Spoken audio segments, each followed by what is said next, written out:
আলাইকুম সবাইকে। এই যে দেখেন আমাদের প্রতিবেশীদের বাসায় কি সুন্দর ড্রাগন ফল না, ক্যাকটাস ফল পেকে একদম হলুদ হয়ে আছে।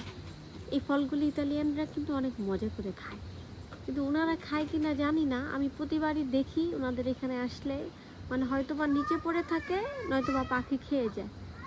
তো এরকম না ফেলায় আমাদেরও তো দুইটা তিনটা দিতে পারে বলেন। এগুলি কিন্তু মার্কেটে ভালো দামে বিক্রি করে। এই যে এইখানে এই ফলটা বেশি পাকছে। এই যে এখানে এখানে একটাতে একটা পাঁচটা, একটাতে পাঁচটা, পাঁচটার মধ্যে তিনটা হলুদ, একটা আর দুইটা কাঁচা কাঁচা। এই ফলটা ট্রাই করতে হবে। এটা গাছটা জুড়ে এত পরিমাণ ক্যাকটাস ফল হয়েছে, মনে হয় না যে ওরা খাবে। এইগুলো সব পচায় পচায় নিচে নিচে ফালাই দিবে, পরে এইগুলো নষ্ট হয়ে যাবে। অনেকগুলো হয়েছে, অনেকগুলো। এই যে দেখেন কতগুলো হয়েছে, একটার মধ্যে মনে করে 8-10টা করে হয় একটা পাতায়।